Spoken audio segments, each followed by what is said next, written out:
What's going on, boxing fans? It's Julian Williams with The Distance. I'm here to give you my number 4 of my top 5 series for this week. Top 5 matchups for 2009. Since this is the new year, and I'm gonna give my top matchups for 2009. But anyway, my number 4 is Jamie Moore versus Ryan Rhoades. Light middleweights.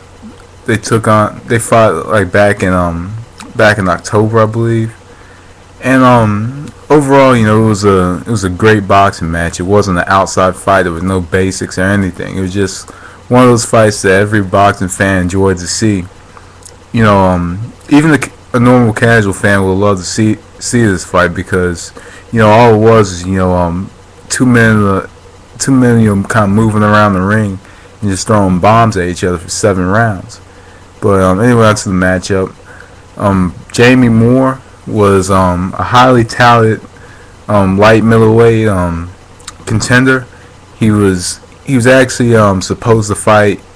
I remember they were talking about him fighting for the light middleweight championship. I think he was ranked by like the WBC, and could have fought Sergio Martinez, and I think he was ranked by WBO. And there's another fighter, Sergey Zinzurek, I think is how you pronounce his name, was going to fight him as well, was ranked to fight him. So Jamie Moore, a lot of people were talking about Jamie Moore. I remember the name, I heard it a few times in the last couple of years or so. But Jamie Moore, I was aware of. I heard of Jamie Moore, and there was a fight I saw of him on YouTube. I can't remember who it was he was fighting, but Jamie Moore, I knew who he was. Ryan Rhoades I never heard of.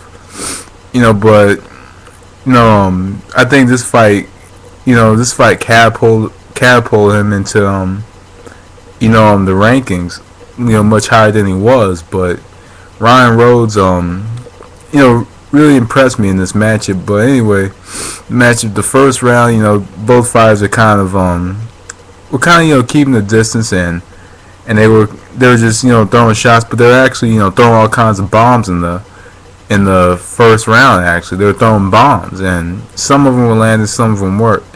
And then in the second and third round, they started to kind of get adjusted a bit, and then they threw more bombs and more power shots, and then you kind of get a glimpse of how the match was going to be in the second and third rounds. What I liked about this matchup, both fighters kept going to the body and moving up to the head. That's what they were doing. They're just going, downstairs and then moving upstairs, for opportunities upstairs. And in a lot of matchups, when you have two fighters who are fighting, on the inside the whole fight, usually you have people, trying to do uppercuts, through guards because both fighters had, kind of had high guards up. They had, they're in kind of a defensive shell, and both fighters are in these high guards and stuff like that. And I just remember, both of them were just going to the body, going behind the elbows, hitting them to the body, stuff like that. And that was something I hadn't really seen in a boxing match. I never seen two fighters actually go to the body on the inside and then move upstairs, to try to, and actually try to get the knockout. It was something I hadn't seen before, in my years of watching boxing.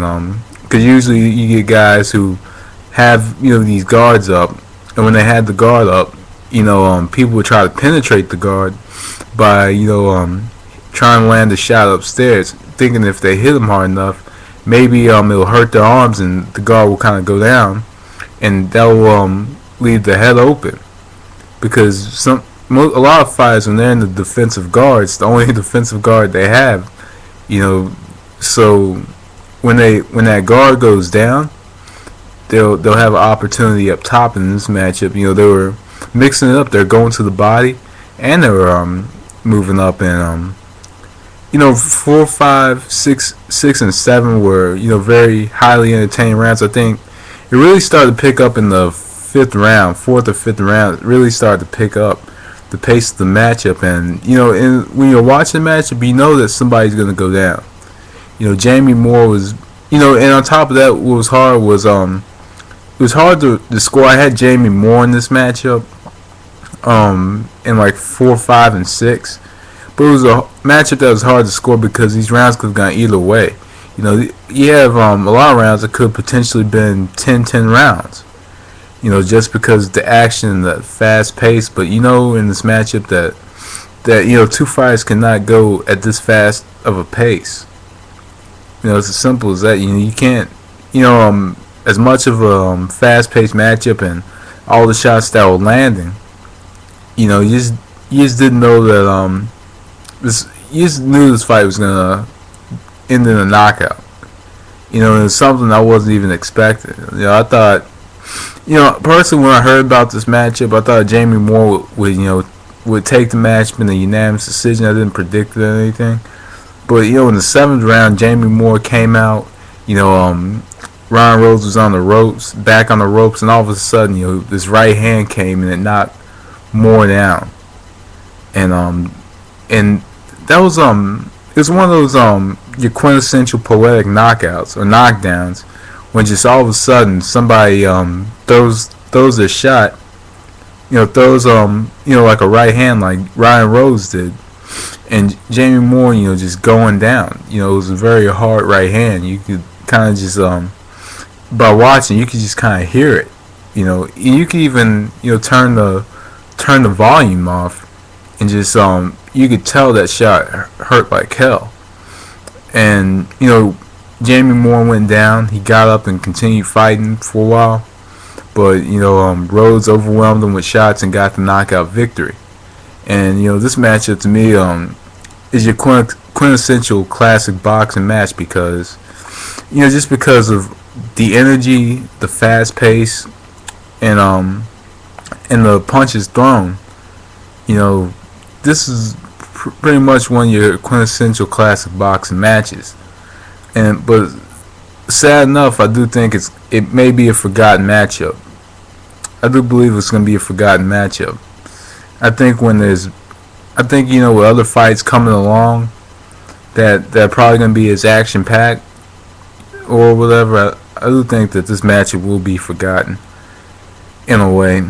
But anyway, that's my number 4 matchup. Be sure to check out my number 3 tomorrow. But thanks for watching. That was Distance. Peace.